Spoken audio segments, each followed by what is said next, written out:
Hello viewers, আসসালামু আলাইকুম। আশা করছি আপনারা সবাই ভালো আছেন। আজকে আমার এই টিউটোরিয়ালে আমি আপনাদেরকে দেখাবো কিভাবে আউটলুক 2022 সালের নতুন নিয়মে কিভাবে আউটলুকটা কনফিগার করবেন এবং আপনার জিমেইল বা ডোমেইনের আন্ডারে যে ইমেইলগুলো থাকে সেগুলো আপনি কিভাবে ব্যাকআপ নেবেন এবং আউটলুক কনফিগার করে ব্যাকআপ ফোল্ডারে সেটা কিভাবে কম্পিউটারের হার্ড ড্রাইভে সেভ করে রাখবেন আপনার ইমেইলগুলোকে। পুরো প্রক্রিয়াটা আমি আপনাদেরকে দেখানোর চেষ্টা করব। তো এর জন্য প্রথমে যেটা আপনি করবেন, একটা ব্রাউজার ওপেন করে নেবেন। ব্রাউজার ওপেন করে নেওয়ার পর দেন এখান থেকে আপনার যে ইমেলটার উপর আপনি আউটলুক কনফিগার করতে চাচ্ছেন সেই ইমেলটা লগ ইন করে নেবেন। আমি আমার ডোমেইনের আন্ডারে একটা ইমেল দিয়ে আপনাদেরকে দেখাবো। তো প্রথমে লগ ইন করার পর সেটিংস আইকনে যাব, দেন এখান থেকে সি অল সেটিংস এটাতে ক্লিক করে দিব। দেন এখান থেকে যাব হচ্ছে আপনার ফরওয়ার্ডিং অ্যান্ড পপ আইম্যাপ, এটাতে যাবো। এখান থেকে enable pop for all mail এটা সিলেক্ট করে দিব। দেন এখান থেকে সেভ চেঞ্জ ক্লিক করলাম। দেন আবার সেটিংসে যাব, দেন আবার সি অল সেটিংস, এখান থেকে যাব হচ্ছে অ্যাকাউন্টসে যাওয়ার পর এখানে দেখেন গুগল অ্যাকাউন্ট সেটিংস এটাতে ক্লিক করে দিব। দেন এখান থেকে আমি একটা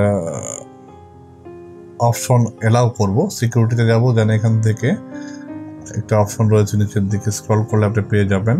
এটা হচ্ছে নতুন আপডেট অনুযায়ী গুগলের যে লেস সিকিউরিটি অ্যাপ, এটাকে অফটাকে ক্লিক করলাম। দেন এখানে আবার আপনাকে লগ ইন করতে বলবে ইমেল অ্যাড্রেসটাকে, আমি লগ ইন করে নিচ্ছি। লগ ইন করার পর এখানে দেখেন অ্যালাউ লেস সিকিউর অ্যাপ, এটাকে অ্যালাউ করে দিব, অন করে দিব। দেন এখান থেকে সেভ করে বের হয়ে যাব।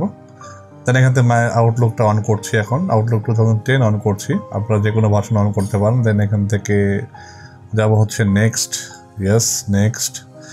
এখানে আমাকে লিখতে হবে, প্রথমে আপনি আপনার নামটা লিখবেন, যে নামটা দিতে চাচ্ছেন আইডেন্টিফিকেশনের জন্য।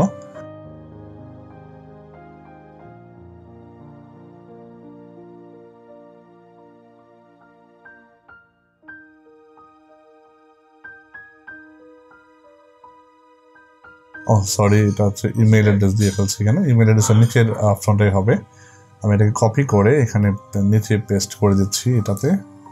দেন এখানে আমি আমার নামটা দিচ্ছি, আব্দুল্লাহ আল মামুন নামটা দিয়ে দিলাম। দেন এখান থেকে পাসওয়ার্ড দিবেন, অর্থাৎ আপনার যে ইমেল অ্যাড্রেসটা লিখেছেন এই ইমেল অ্যাড্রেসের পাসওয়ার্ডটা আপনি দিয়ে দিবেন, যে পাসওয়ার্ডটা দেওয়া রয়েছে সেই পাসওয়ার্ডটাই দিবেন। আমি পাসওয়ার্ডটা দিচ্ছি।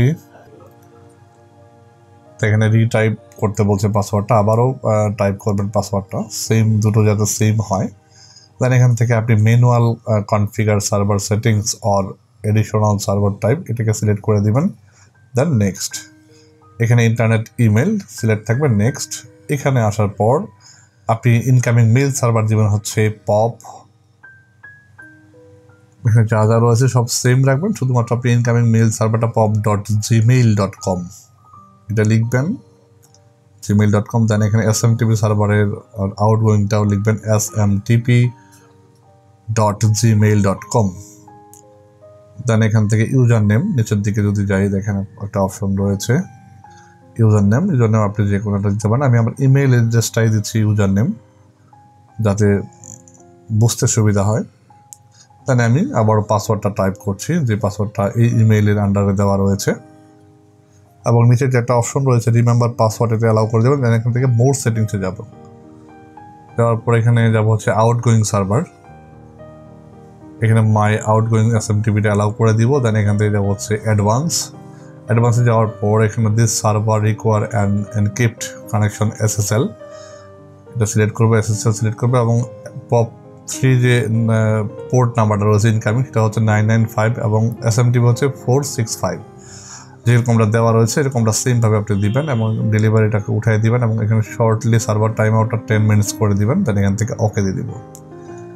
দেন নেক্সট, আমি যেরকমটা ভাবে সেটিং করছি ঠিক সেমভাবে আপনি অ্যাপ্লাই করবেন। দেখেন এখানে স্টেটাসটা কিন্তু কমপ্লিটেড দেখাচ্ছে, তার মানে কোনো এরর দেখাচ্ছে না।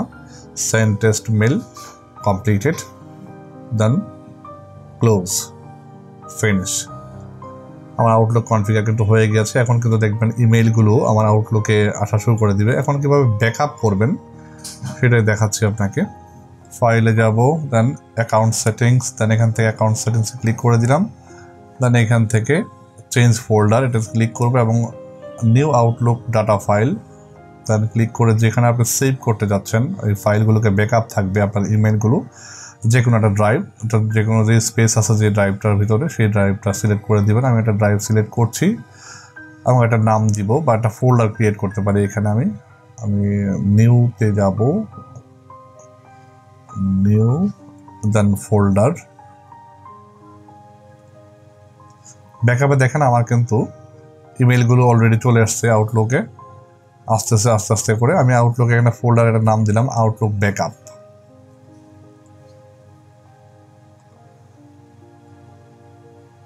দেন ফোল্ডারটা সিলেক্ট করে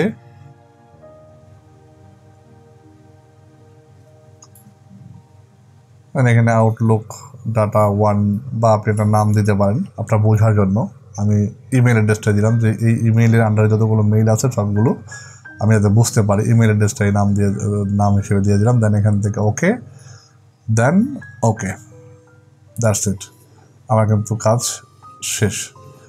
তো দেখেন এখানে দেখতেই পাচ্ছেন ইমেইলগুলো কিন্তু একটা পর দেখাচ্ছে এবং সিনক্রোনাইজ হচ্ছে। ইনবক্সে আমার যে যতগুলো ইমেইল রয়েছে আমার জিমেইলে বা ডোমেনের আন্ডার ইমেইলে সবগুলো কিন্তু এখানে একটা পর একটা সিনক্রোনাইজ হচ্ছে, রিসিভিং হচ্ছে। তো এই ছিল প্রসেস মূলত যে কীভাবে আপনি নতুন নিয়মে আউটলুকটা প্রপারলি কনফিগার করবেন, সেটা ডোমেনের আন্ডারে ইমেল অ্যাড্রেস বা জিমেইলের আন্ডারে ইমেল অ্যাড্রেস, যে কোনো ইমেল অ্যাড্রেসের আন্ডারে আপনি কীভাবে আউটলুক কনফিগার করবেন পুরো প্রক্রিয়াটা কিন্তু আপনাদেরকে আমি স্টেপ বাই স্টেপ দেখানোর চেষ্টা করেছি। যদি এটা করতে গিয়ে কোনো ধরনের প্রবলেম ফেস করেন অবশ্যই কমেন্ট করে আমাকে জানাবেন, আমি দ্রুত সম্ভব আপনাদেরকে কমেন্টে উত্তর দেওয়ার চেষ্টা করবো। সে পর্যন্ত ভালো থাকবেন, সুস্থ থাকবেন। Thanks for watching.